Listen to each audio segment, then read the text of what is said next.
So the next session that we have is with Dr. Andrew Hewitt, who's a Senior Research Fellow with the School of Agriculture, Food and Sustainability at the University of Queensland. The topic is the billion-dollar question, spray drift and how we stop it.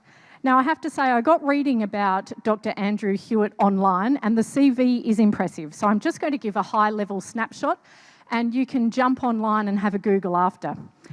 Dr. Hewitt is a Senior Research Fellow at the University of Queensland, Australia, and a full Professor of Research at the University of Nebraska in the USA, as well as an Adjunct Professor at Lincoln University, New Zealand. His research is focused on application, optimisation, and the management and modelling of chemical exposure to humans and the environment for agrochemical use. He has a BSc, an MSc and a PhD degrees, which he obtained in the UK at the University of Sheffield, Cranfield and London. He's then been in the USA, in Mexico and done things all over the world in this area. We're thrilled to have you joining us, Andrew. Thank you very much. We can see you. Let's do a little sound check. Andrew, hello. Can you hear us loud and clear? I can hear you, yes. Can you hear me? Beautifully. Thank you. Sound is good. Vision is good. We're thrilled to have you joining us. Where are you today, Andrew?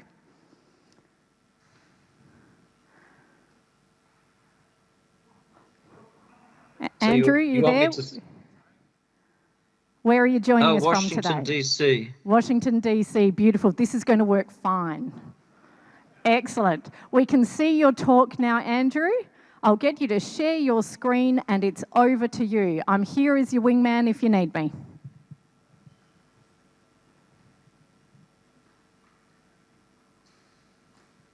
And I am prepared to interpretive dance it for you, should we need.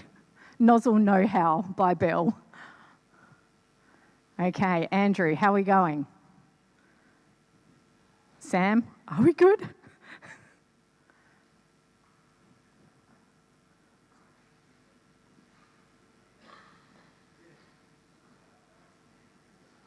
Okay, no pressure, Sam. I'm here for you. Okay, we think Andrew's connection's dropped. Do you think we go to Mary and come back to Andrew? Or try it one more time?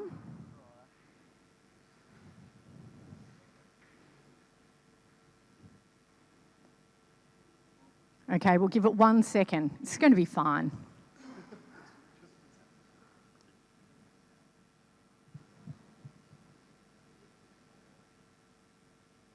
This is one of those things where it's been practiced this morning multiple times and every prep it worked beautifully.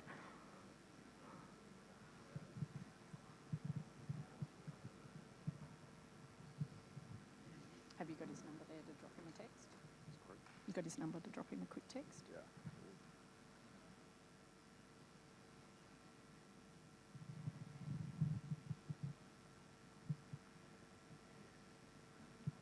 Do you reckon we just go to Mary?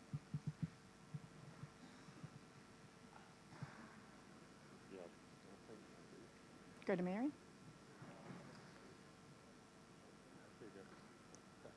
Yeah, round of applause. Woo! Nailed it. He's back. Andrew, we've got you loud and clear. Let's give it a shot and we're handing over to you. Okay, I don't know why I disconnected because I'm in a very good hotel. Okay, I'll try sharing my screen. That's when it disconnected last time. And if that doesn't work, Andrew, we'll just get you to talk perhaps for a little while.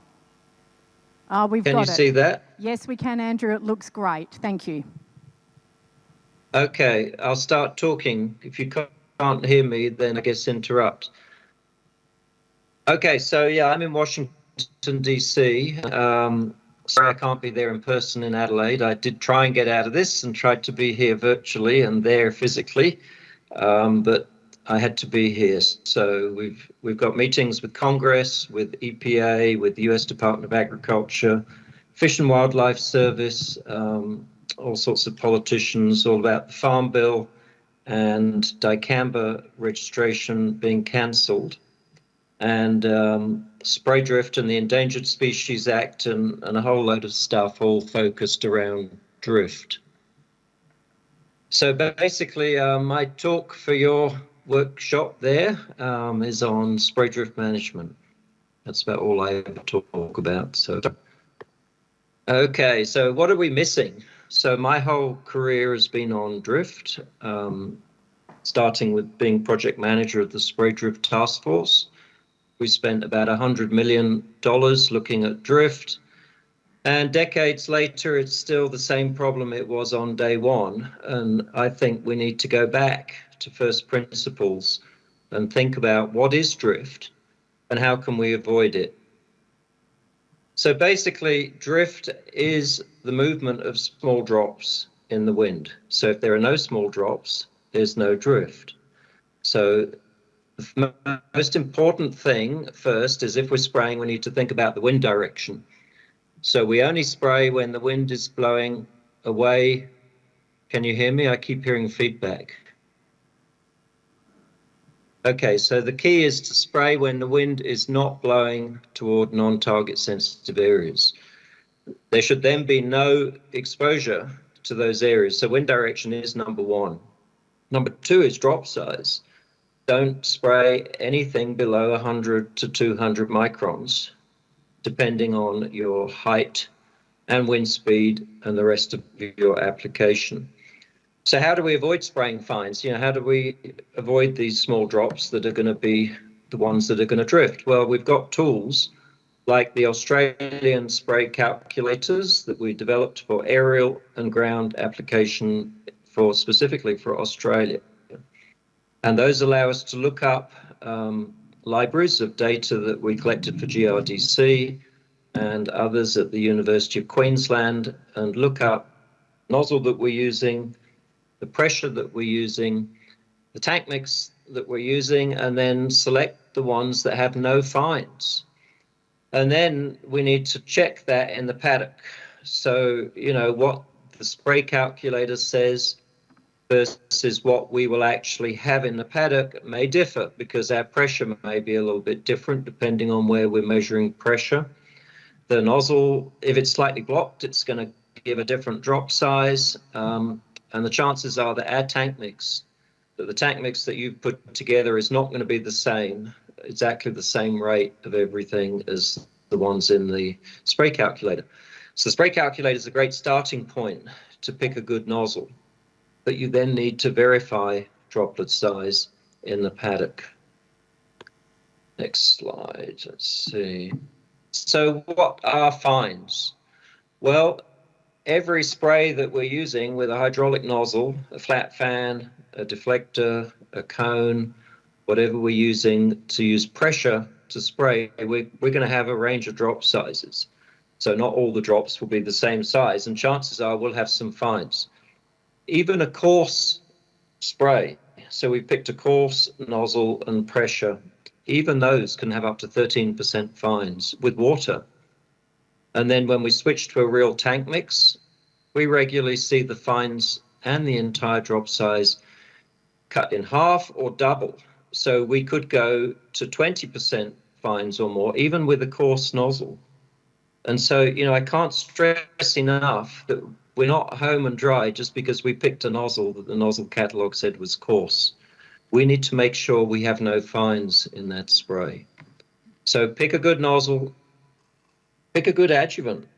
At the focus of the meetings I'm here in Washington, D.C. for are to try and put forward and progress an adjuvant program on drift reduction so that people will get credit.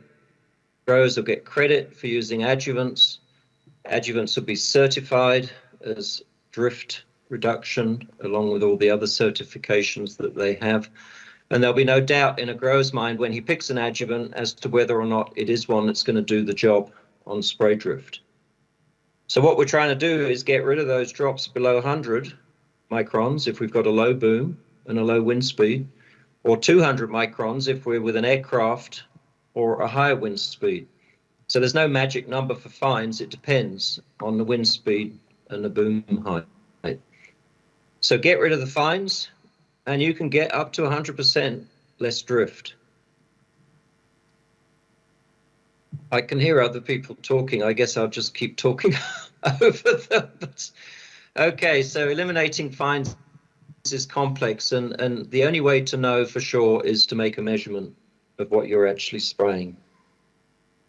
So wind speed is important. Wind speed's complicated, as you probably know, because I think other people will be talking about temperature inversions in this workshop. So too much wind, and the spray is not going to go down to the crop below the sprayer. Too little wind, and if we have any drift, then we're going to have less dilution of the drift that we get downwind, wherever the wind direction happens to be. So the key is to get kind of this middle of the range wind speed. You know, we typically tell people what, 3 to 15 kilometers an hour, 3 to 10, actually, I guess would be a better target if you can spray in those conditions. But if you get the no fine step that I hammered on about at the beginning of my talk, and I'm probably going to be a stuck record on this, I think, for the rest of my career, if you get rid of the fines, then things like temperature inversions, delta T, all these other things become insignificant. So if there's no drift, then there's nothing to be caught to be affected by an inversion or evaporation or any of these other things that affect where that drift will deposit. So drift is bad.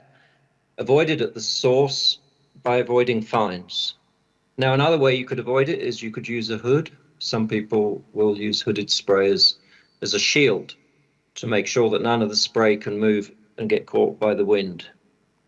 So there's no such thing as inversion drift. There is spray drift in an inversion, but there is no such thing as inversion drift per se.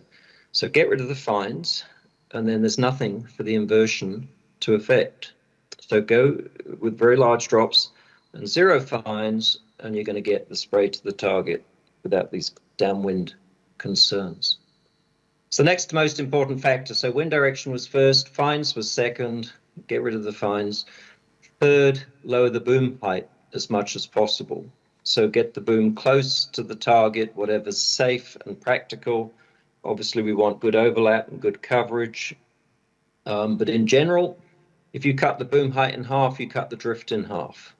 So it's about a 1-for-1 return for your money using boom height as a way to manage spray drift. Another important thing is to choice of products. Not all pesticides are going to be drift concerns.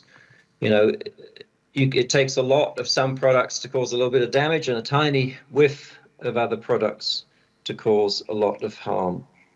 And if anyone's been following the dicamba situation in the US, the dicamba over-the-top applications to grain crops, mainly soybean, corn, and a few other crops, and I know cotton in Australia was looking at introducing this chemistry for over-the-top applications. So every year there's been millions of acres of damage to non-tolerant neighbor crops from dicamba in the US, and every year they ramped up the regulations, they put more and more restrictions, and the same problem shows up again and again.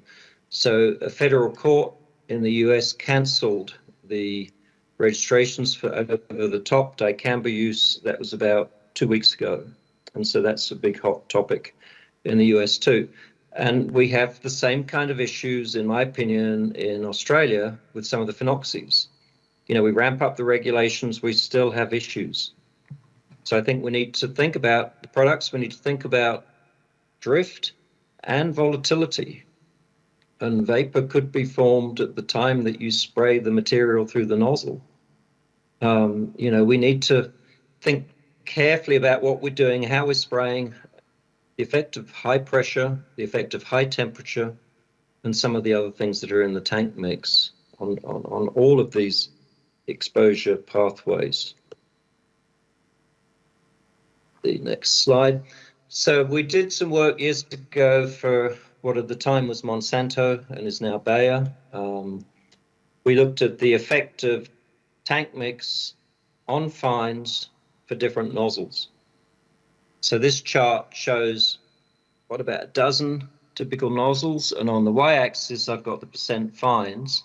Each dot is a different tank mix. So we tested typical tank mixes, glyphosates, 2,4-Ds, dicambas, a range of different active products with different adjuvants, and then plotted all the data on this graph. So this shows the percent fines for different tank mixes with each nozzle type. And you'll notice that if you pick a TTI, the tank mix that you put through it is never going to give you more than 3, 4, 5% fines. If you pick an XR nozzle, you could go all the way from 12, 13% fines up to more than 40%. So certain nozzles, you need to be very careful what the tank mix is you put through that nozzle. Other nozzles, they're more flexible for tank mixing. So we test a lot of nozzles in our wind tunnel at the University of Queensland. We do the studies typically for chemical companies, and we've done some for GRDC and other groups over the years. And these are some examples in the next slides of some of the recent ones that we've looked at. Most of these were for the dicamba issue in the US. So these are ones that basically help to minimize the percent fines, but you do need to verify what you actually get through each of these because the tank mix is a factor. So you're probably familiar with the TTI and the TTI 60 tips. So, we've got a single and a twin exit orifice nozzle. Very popular, very useful for getting a very coarse, extremely coarse, ultra coarse spray. So usually less than 1% fines with these nozzles is what we can achieve. In the US, some companies give these away with herbicides so that they'll encourage growers to use this particular nozzle. Another one we've tested out of Brazil is the MagnoJet, and we've looked at a whole range of these in the wind tunnel with our laser to measure droplet size.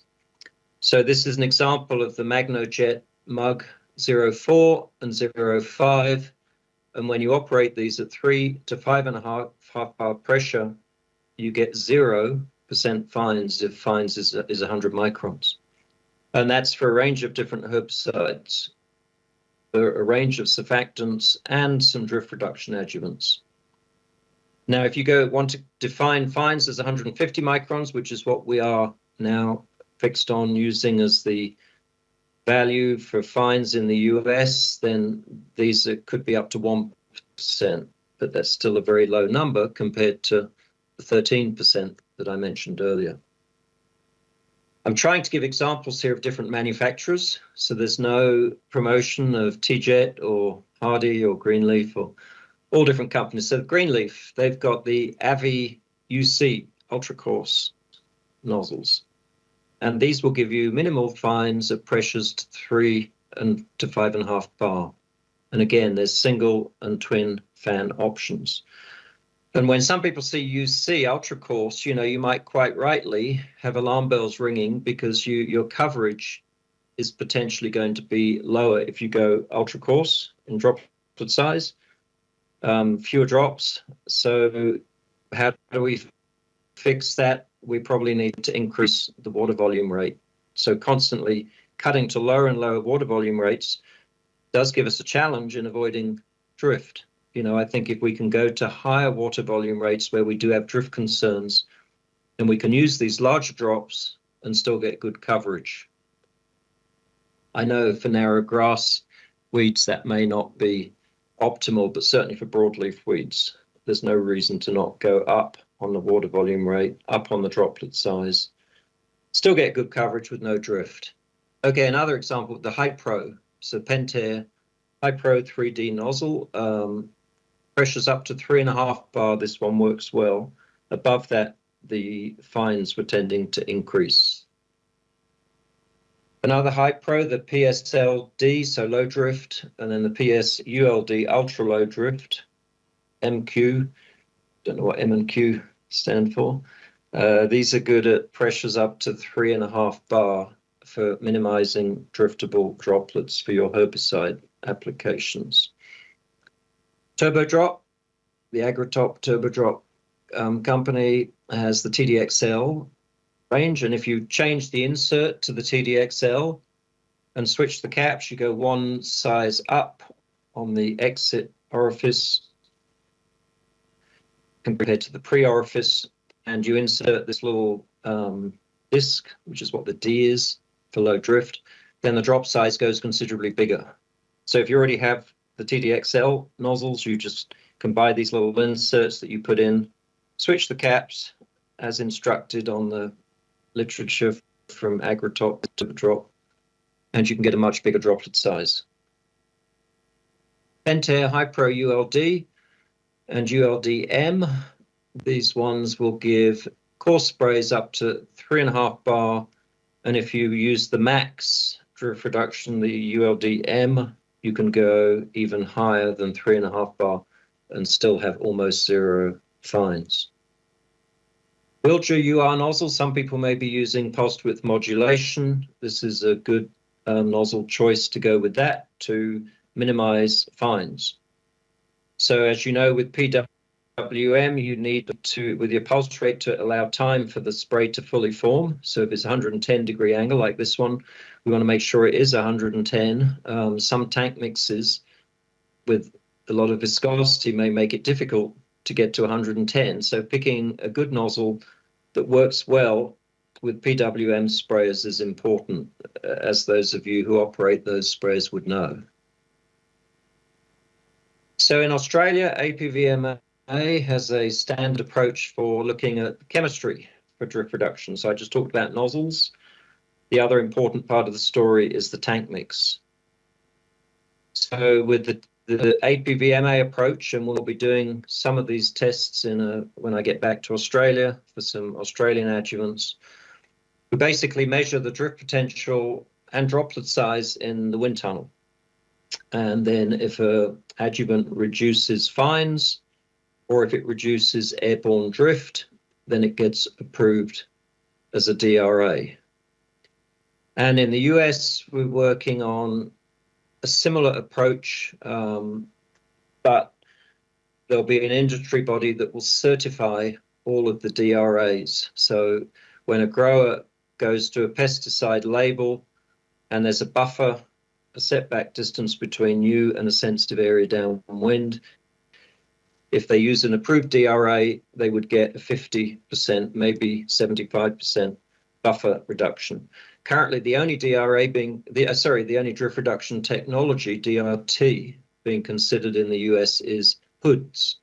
So hooded sprayers are currently the only way that you'd get a 50% buffer reduction for the Endangered Species Act that's now all the talk in the US. But we want to add adjuvants to that through a certification program. So that's one of the main reasons I've been over in the States quite a bit again. So we can measure drift potential in wind tunnels, and this is a schematic of our wind tunnel in Gatton, Queensland, one of only 3 or 4 in the world that do this kind of work. So we spray with a nozzle, 2 meters downwind, we measure the drift. You know, if you're spraying, you don't want drops in the air 2 meters downwind. They're supposed to be on the ground or on the crop. So if it's still in the air, it's available to drift. And we can then look at nozzle A versus nozzle B. How much reduction is there in drift in the air? That's the way all of the drift reduction assessments are done in Europe. Australia and the US, we do a mixture of this and droplet size. So simply getting rid of fines is another way, obviously, to get that drift reduction downwind. And this is a photo of the inside of the wind tunnel with fishing line where we measure that vertical drift. And so we can see, you know, how high is it and how much is there by putting a tracer in the spray tank and then measuring that in the lab next to the wind tunnel. So some examples of drift reduction adjuvants. One would be to encapsulate the active ingredient. That may be able to increase the particle size such that the small drops have less active in them. I haven't seen a lot of data to support such claims, but that is theoretically one way to do it.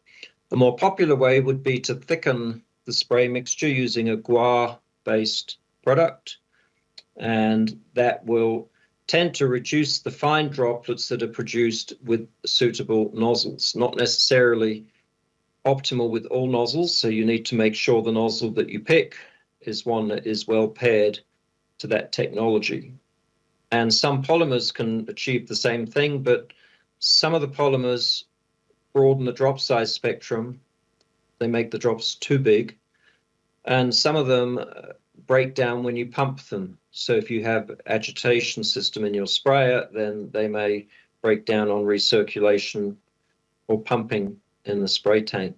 They also tend to narrow the spray angles. So your 110-degree nozzle may suddenly give you an 80-degree angle. Now you're going to have to change the boom height to get the same overlap.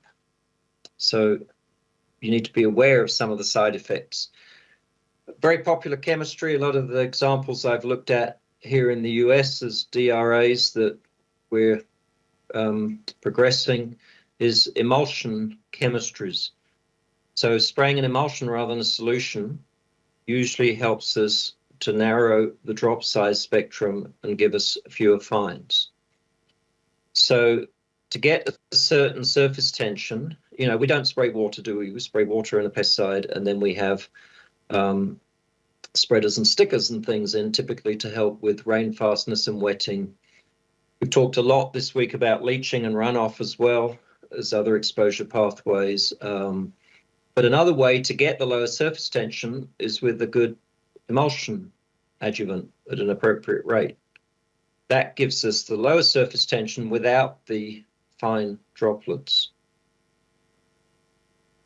I threw in a few slides about our Australian ground spray calculator. So basically with our spray calculators, what we're trying to do is solve a complex problem of how do we get minimum drift, maximum coverage, and some practical application through choice of nozzles and tank mixes that work well in Australia. So our spray calculators that you can request, send me an email, a.hewitt@uq.edu.au, and I'll send you the calculator. What you do is there's a database there. So we're looking up in database the droplet size, but also all this other information on the spray that we need in order to make a full decision. And all of the database components are measured in the wind tunnel and in our lab.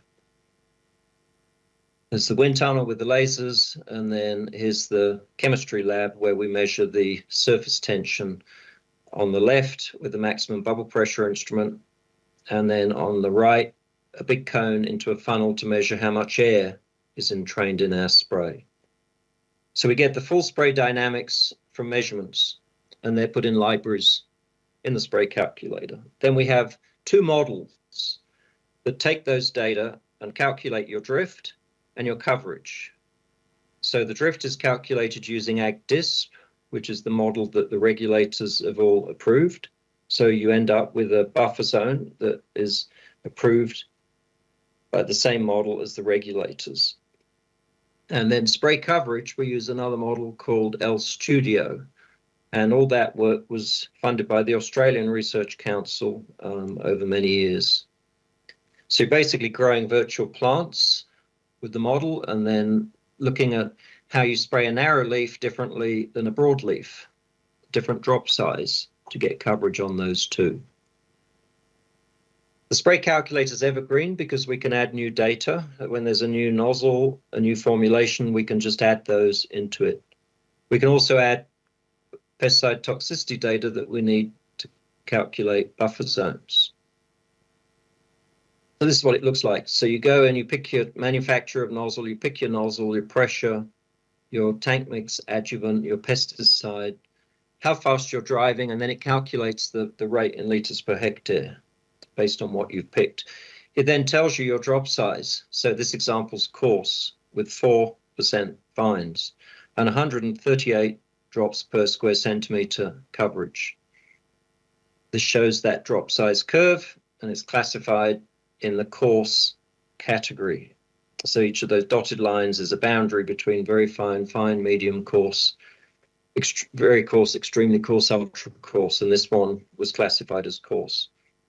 This now shows the coverage. So in this example, I said we were spraying grass weeds, and we've got a medium leaf, a low surface tension, so a lot of surfactant, or a high glyphosate, a high surfactant load in glyphosate.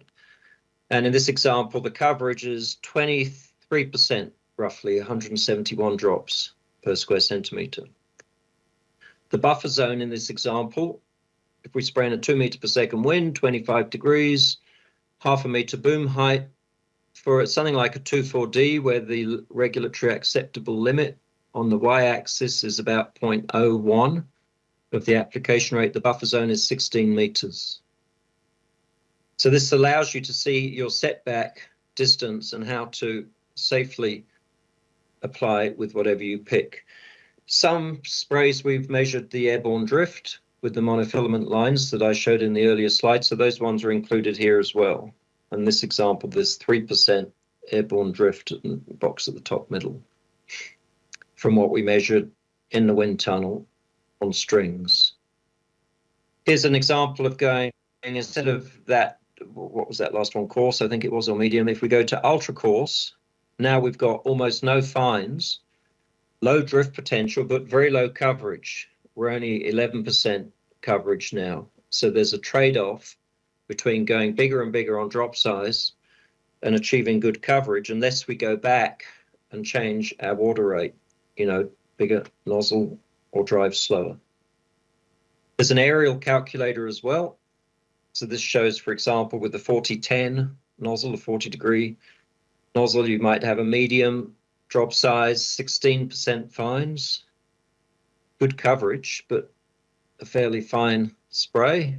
This is what that drop size looks like. Buffer zone for 2,4-D in this example, 252 meters for that nozzle. So the spray coverage, 10%. If we want better coverage, we can add more surfactant. Now we've got 12%. So all we changed here was the surfactant, the surface tension 20, and the previous slide, surface tension was 33. If we go with a coarser drop size, now we can still get reasonable coverage. There's our drop size, but now the buffer zone is no longer 250 meters. Now we've cut it back to 96. So just by changing from a 4010 nozzle to a 2520, we can cut our buffer zone almost in half. And spray coverage, that may be good for some products still. Oh, the picture's gone in the middle of the slide. But in conclusion, spray calculators that are freely available for Australian growers can support decisions for all the nozzles, application rates, products, driving speeds, pressures, etc.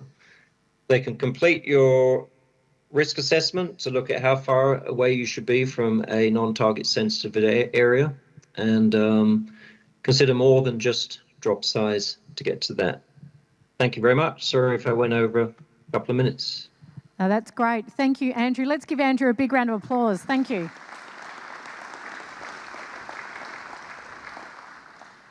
Excellent session, Andrew. I've actually got some questions which I collected from the floor earlier. I'm just going to throw you one. It was boom spray calibration. Is it necessary? ? Absolutely. Absolutely. I mean, if every time you change your sprayer setup, I'd want to calibrate. I'd want to know, are all the nozzles giving the correct flow rate? Are they overlapping properly to give the coverage that we want? Water sensitive paper is a great tool.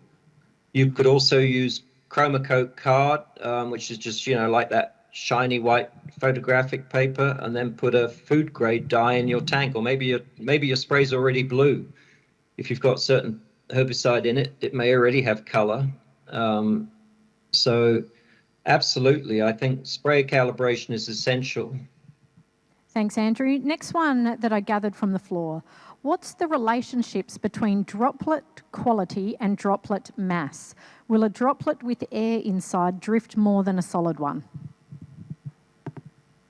Yes, unfortunately, if you take the same size and you put some air in it to get to that size, it's going to be less dense. And of course, the person who asked the question, I'm sure it was what do they call it, rhetorical question, but I'm sure that's what they assumed was going to be the effect, that yes, that drop is now going to have a different sedimentation velocity.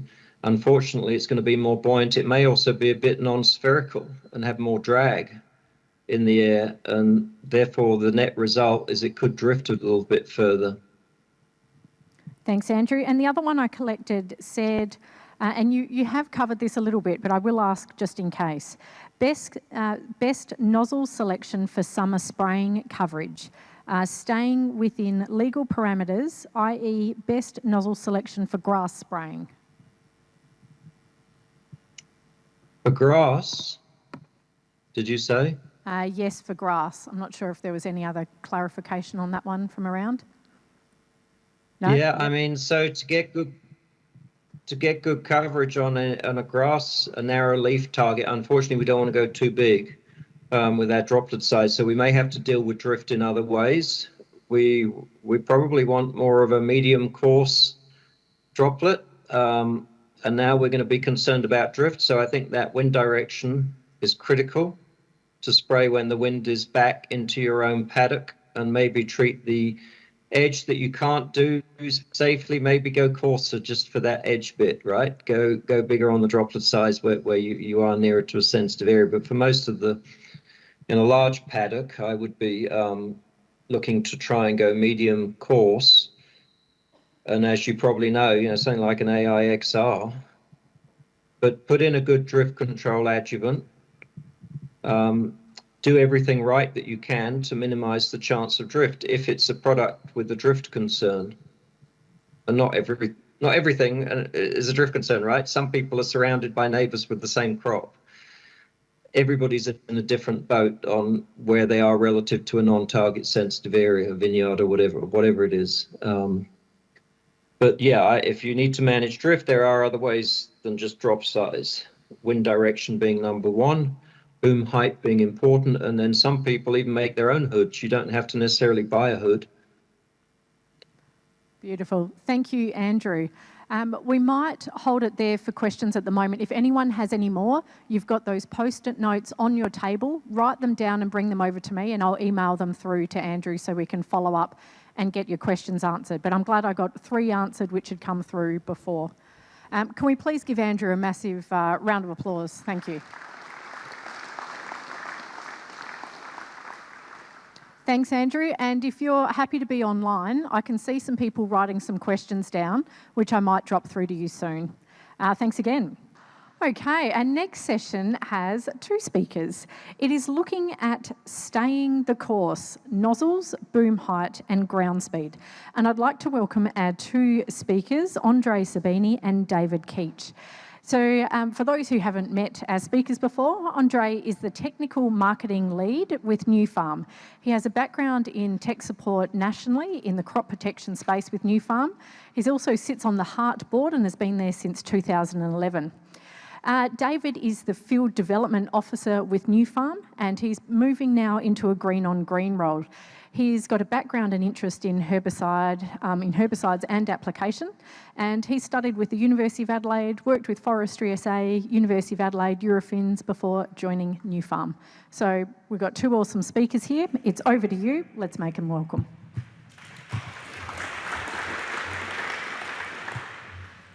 There's been some good discussion, Andre. There has been, and hopefully this will just reiterate some of the basic principles and rules. But the one thing that I would like you to take home is it's all about managing risk. Like Mary was saying, is actually there's plenty of things we can do to manage the risk of spray drift.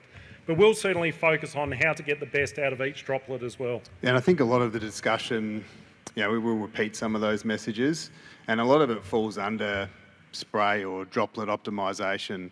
And for those familiar with the Weed Smart Big 6, one of those now is droplet optimisation. And it's really coming at the angle of how do we get most of those, or all of those droplets to the target. So from the nozzle to the target, how do we get them all there? And I suppose if you're implementing what we're about to tell you to implement, and you're getting all those droplets to the target, then by that nature, you are mitigating drift as well.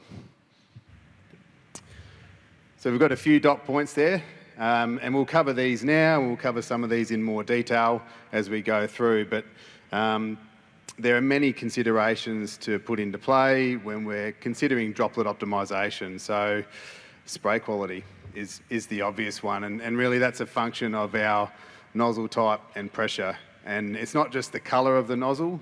So I have a lot of discussions about nozzles and, oh, I'm using a yellow, an O2, and I spray that at 4 bar. Well, what brand of O2? So it's actually the brand of nozzle that matters, because you could have 4 different yellow brands, and at 4 bar they could be all different spray qualities. So the biggest impact you can have on reducing the driftable fine component or changing the droplet spectrum is actually changing a nozzle.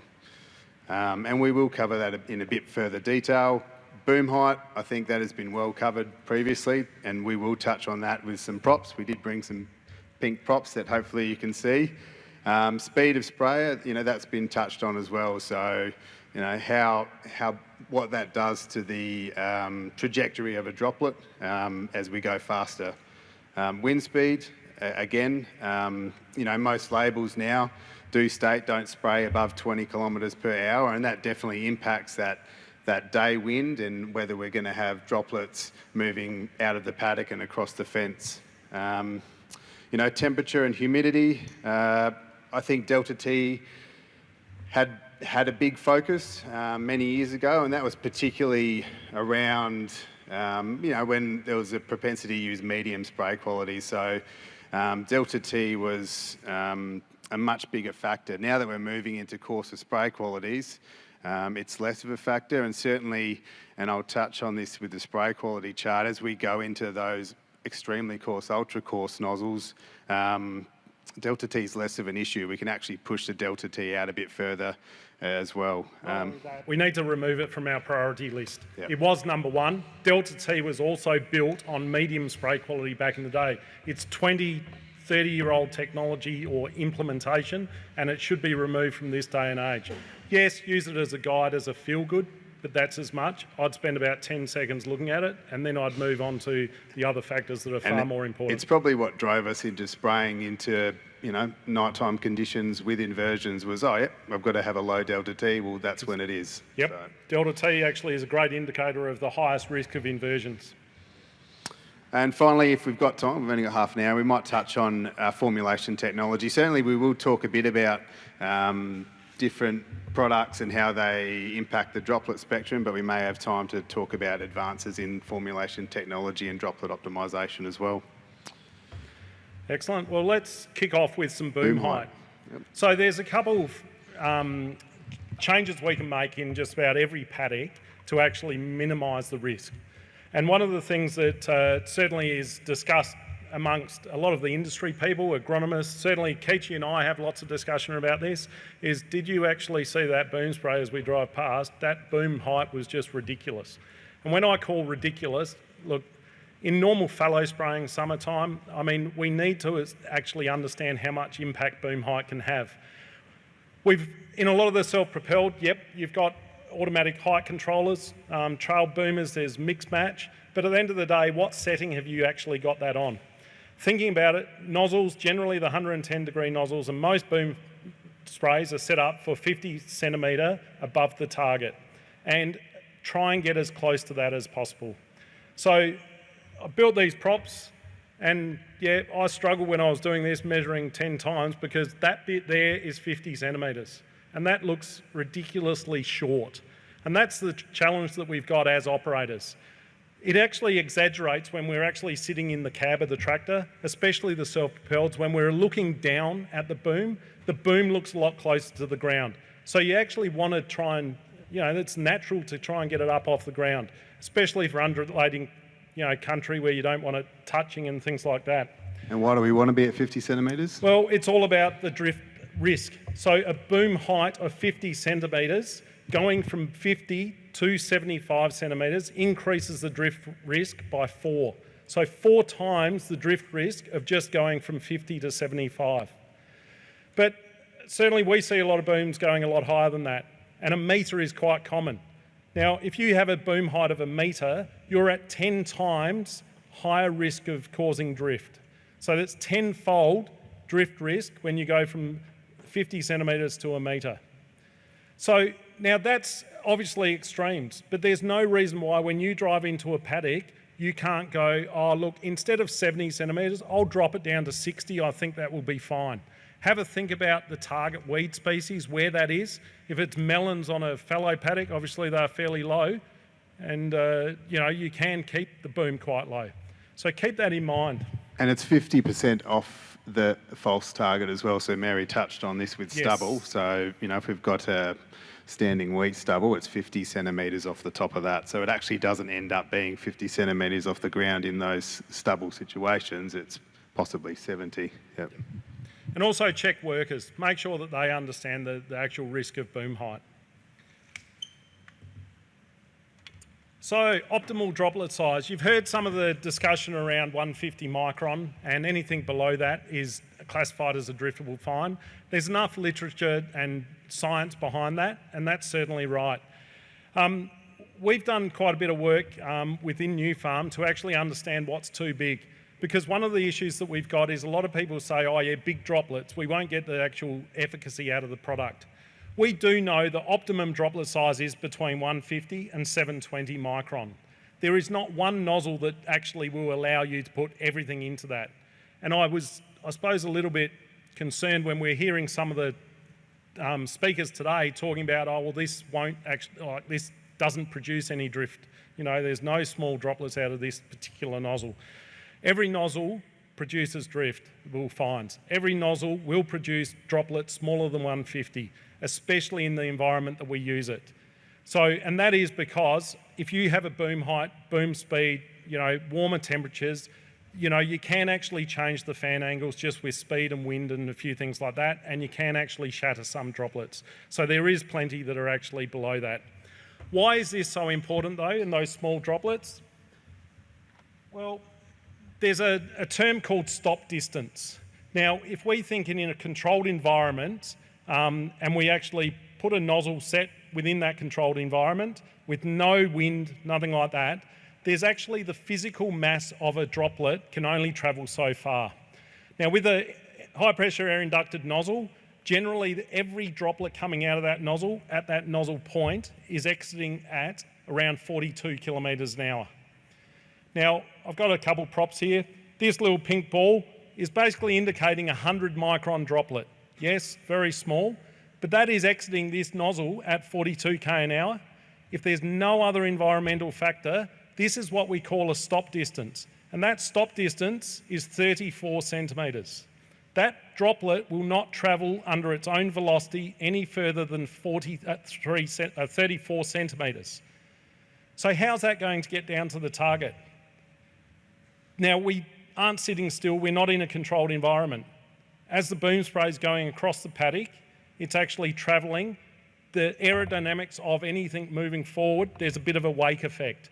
That wake effect is air movement up. So what happens as you're travelling forward, this droplet is actually rising. And then it's just up to the environment where that droplet lands. This is where we're getting that drift risk. So it can be picked up from an inversion or other wind and actually be deposited around different areas. So be very aware of that. 100 micron, yeah, extremely small, but we do bring a percentage of that. So we can travel really fast if we've got bigger droplets, Andre? Well, yes and no, David, but we'll go to a 200 micron droplet. So a 200 micron droplet exits the nozzle at the same speed, 42 kilometres an hour. The difference is the mass of that droplet actually enables it to travel further. And in fact, it travels about 1.37 metres, okay? So you would think, yeah, that's actually going to hit the target. And in some cases it will. The trouble is that's with no other environmental factors and no travel speed. Now, most of the growers here would be travelling at 15 kilometres per definitely. hour in summer. I'm sure 15 would be the maximum. What happens? The travel speed, we're going this direction. The droplet actually does rise because it's going on an angle. If we start going to more realistic speeds, 24, 25, it actually ends up there. Now think about the distance from your nozzle to that droplet. I'm not going to put a figure on it, but it's a lot less. Think about that distance between that droplet and your target weed. So even a 200 micron that's got a stop distance of nearly that 1.4 metres, if you travel too fast, you're going to actually decrease the actual it hitting the target, the number of those droplets hitting the target. And what do we do when we're travelling really fast, Andre? Do we tend to have the boom up a little bit higher? Of course, because it moves and we don't want it touching the ground or anything like that. So it's never even reaching the false target. Exactly. A lot of the time. Exactly. So the other thing is, I'll often talk to growers and I'll say, oh no, look, my ideal spraying speed's 15k an hour. 18 is the most. Now, I understand that's not realistic for most. And to go from 25 down to 15 is a huge step change. And I understand that. But there's no reason why you shouldn't be going into that paddock and going, actually, it's a bit riskier conditions. I'm going to drop my speed. You don't necessarily need to drop it 10k an hour. Even dropping 1 or 2 kilometres an hour has a significant difference on how that droplet behaves coming out of the nozzle. So just try that. Try and drop it a little bit. I certainly understand that, yep, it's not realistic to go to that 15k an hour. Okay, so I think, we should all be very familiar with the, spray quality classification, and we've got 6 of those classifications: fine, medium, coarse, very coarse, extremely coarse, ultra coarse.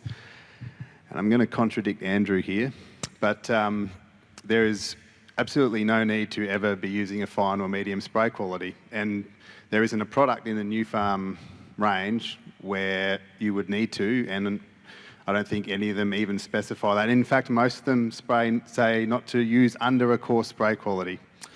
And I guess from that graph there, you can see that when we're using a medium and a fine, well, that driftable component is quite large, and there is actually a lot of droplets that are under 100 micron that never get to the target. So this idea that, I'm going to get better efficacy using a medium spray quality is wrong, because there's a significant component of that never actually gets to the target. So we've then moved on. Okay, we should be spraying coarse and above, and certainly in summer conditions, and it's a label requirement with 2,4-D to use very coarse and above. And hang on, David. Do you actually see any need in summer to use anything less than very coarse? Not at all. So I guess you look at that and you go, okay, as I go to a very coarse, extremely coarse, ultra coarse, my driftable component reduces, but the number of droplets I'm putting out also reduces. That could be seen as a disadvantage. I guess the advantage to using those coarser droplet sizes is droplet survival. So surviving from the nozzle to the target, and we won't touch on this too much, but also surviving on the target. So the longer that we can get a droplet to survive on the target, the longer we have for a herbicide to translocate. So, we can push those high delta Ts, and we can get a more herbicidal activity out of an ultra coarse or an extremely coarse spray quality. And there is enough actual trial data now to prove that. We are very comfortable with the trial data, and I see Richard Porter in the audience here, and certainly he does a lot of the trial work. I'm sure he would agree, and I'm putting words into his mouth, but at the end of the day, you can get very good efficacy out of any of the products, especially over fallow, at those larger spray qualities.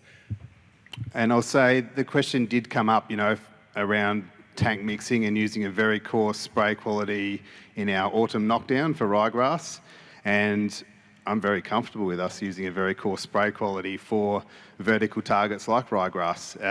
It is dependent on application volume, so being up around 90 litres per hectare, but we have internal data to show that using a very coarse on those targets works just like a coarse, and there's external data that shows this as well. So I'm a big believer that we should be pushing actually a lot of our herbicide applications towards a very coarse spray quality, and just making sure that we are not spraying down at around 60 litres per hectare. We're up at around 80 or 90. So, and that's with our glyphosate knockdown or clethodim in crop. And I've certainly had some anecdotes of, using a very coarse spray quality for our clethodim sprays and actually seeing better results out of them in recent seasons as well.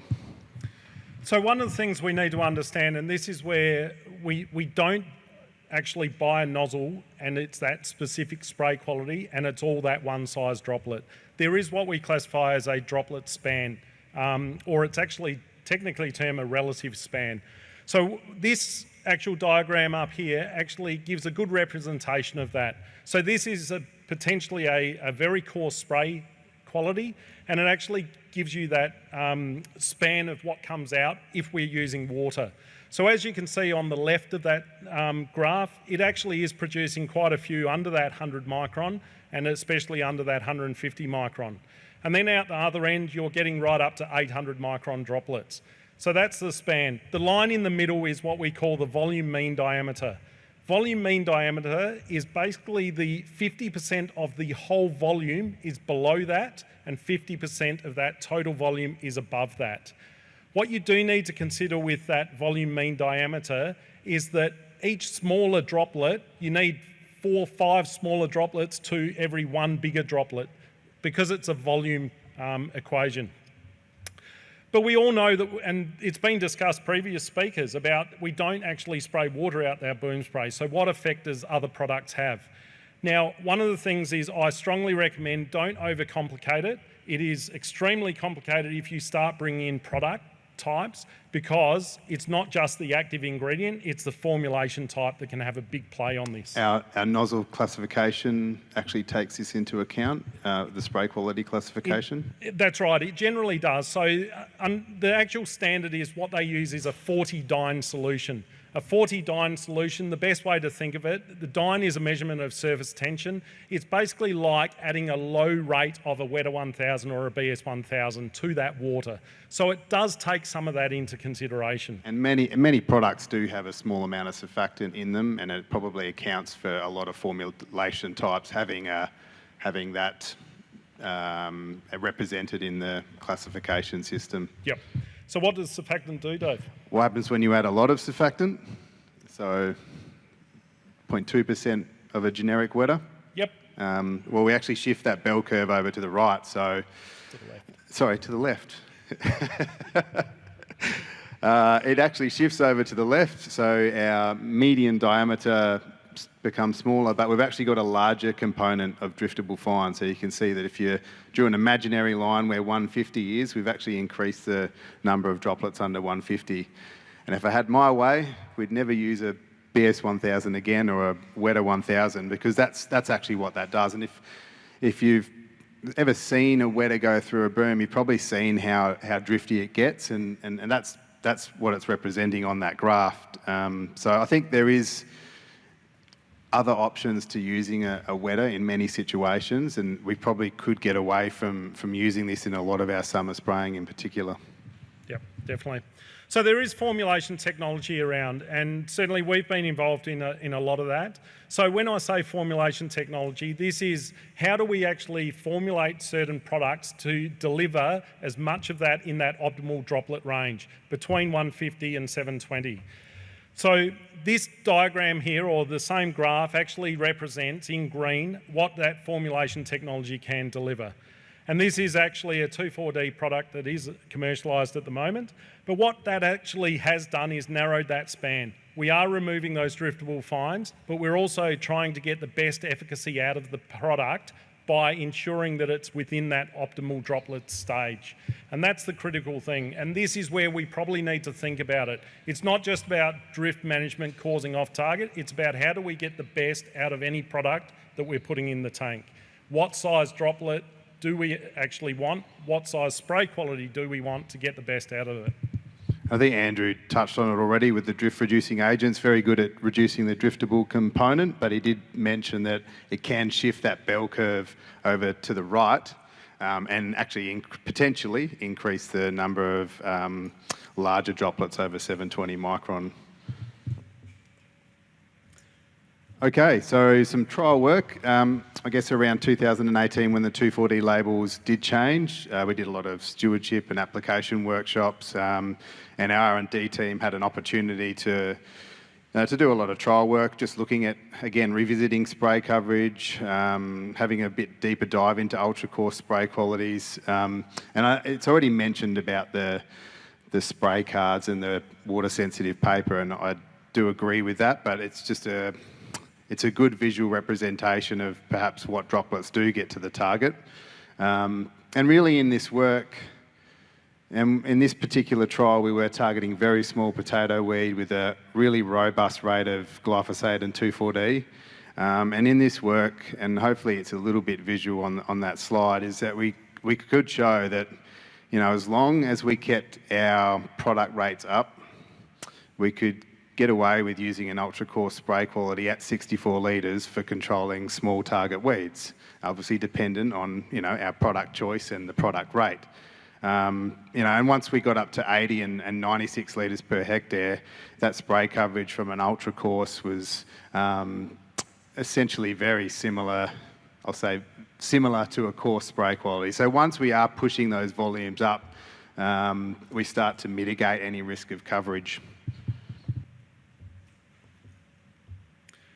So let's think about this actual coverage in a sense of your total volume of water coming out of the boom spray. So here we've got ultra coarse spray quality.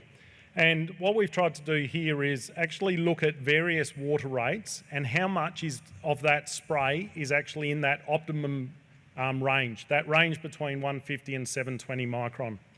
So if you're going out at 70 litres of water and you're using ultra coarse, generally you're going to only have about 31 litres of that 70 delivering those droplets between 150 and 720. It's not a lot. Which is why, in the previous slide, and when we were doing the 2,4-D label update workshops, as I did state, make sure we've got our product rates robust. And certainly the feedback since then, particularly from growers using ultra coarse spray quality and probably wanting to cover a lot bigger area of ground, so for instance in the mallee, certainly yes, for the broadleaf weeds that I showed in the photo before, doing an ultra coarse spray quality at those lower volumes you could get away with, but they probably did start to unravel once you had a vertical target. So volunteer cereals, so volunteer barley or wheat, they did note that they probably had to be back up at 80 litres per hectare to make sure they were getting coverage on a vertical target with an ultra coarse spray quality. So, and you see here, this is what the industry's actually recommended. As you go higher spray quality, increase your water rates. And the reason for that is exactly like what's on the slide. You are getting more of that volume actually being delivered in that optimal droplet range. And that's giving you the efficacy that you actually require.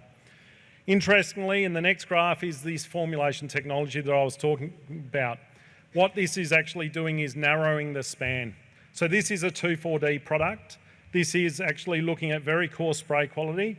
And as you can see, in orange is a traditional amine 625 formulation. And in green is that new technology within that 2,4-D. The span narrows. So yes, we are reducing the number of driftable fines, but certainly reducing the number of too large droplets that may actually reduce efficacy as well. And in fact, with this formulation technology, 96% of it is in that optimal droplet range. And that's something like about 16% more than a traditional 2,4-D amine, for instance. So what I'm trying to demonstrate is there's some tools out there that you can use in combination with nozzle technology and the actual spray qualities that you need to reduce your risk and still get the same efficacy on your weed species that you're chasing. And so really search for those, utilise them where you can, and then you can still get the job that you actually are paying those droplets to do in the paddock and reduce your risk also. So if we think about that last graph prior to the volume, this is the formulation technology in that boom spray volume. We can now go, in this example, it's gone back to 70 litres, and we're delivering still 57 litres in that optimal droplet range between that 150 and 720 micron. So it's a huge step up, and this is where we're getting better performance.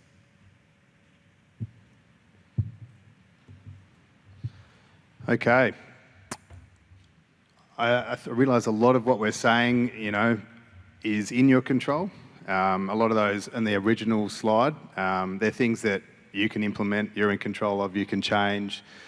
And we are also balancing that against on-farm efficiency. So I do realise that particularly with summer spraying and shorter application windows, there's a lot of ground to cover. So everything that's being recommended here is in balance with, trying to get the job done. But they're things you're in control of, and don't think of it as, just off-target damage. Think of it as getting the most out of our application. No one likes having to spray a summer fallow or respray a summer fallow because the first time it didn't work properly because of something that we didn't quite get right with application.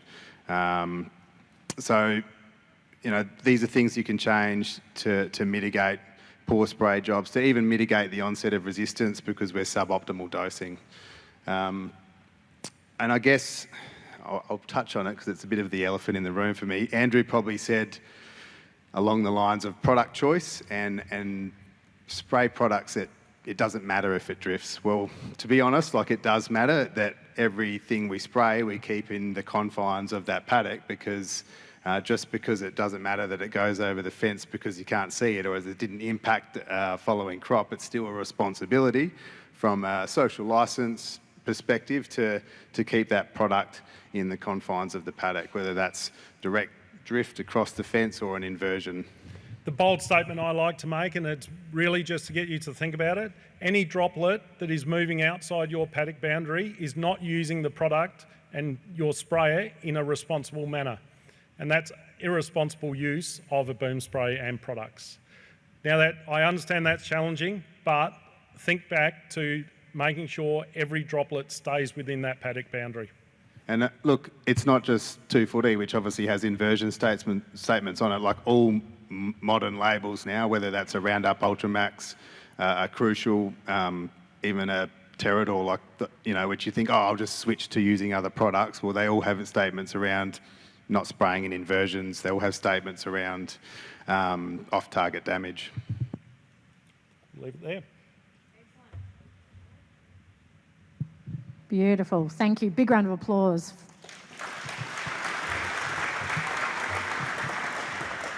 Now, I'll open up for questions in a second, but I had a few that had come through on the post-it notes, which I thought I'd throw to you, if that's okay. The first one links with one of your comments there about the label. This one says the Roundup label doesn't have inversion information. Can you spray any time? Have I got that right? No, look, Hang on, no, I'm checking the... Who asked that one? They gave me some extra notes. On Roundup, it doesn't say you can't spray when there is a temperature inversion. Why is this? Well, there's a bazillion glyphosate brands, but probably the two market leaders, like Bayer's Roundup Ultramax and the New Farm brands, all have statements around inversions. So, yeah. So that's just something that's been missed. And, well, when we say missed, I mean labels are actually getting updated all the time. And any new registration going through, and also any changes to labels, they actually will occur over time. So you may find some labels don't actually represent that at the moment, but they will certainly over the next 12, 18 months, you'll see it on all labels, and it's just that time period. Also, just think about the actual stock on hand. Sometimes that drum may be sitting in a retail outlet for a while or on your property for a while, and it may not have the latest representation of the label on that drum. So I do suggest use website labels or APVMA as your reference point for the latest label. Excellent, thank you. The next one is a comment. It says, nozzle chart revised with chemical usage, not water. Can you make a comment there? Look, that's a complex one, and there's lots of discussion within the industry about that. So basically what it's saying is at the moment the nozzles are classified using the Australian standard, an ASAB 172 standard.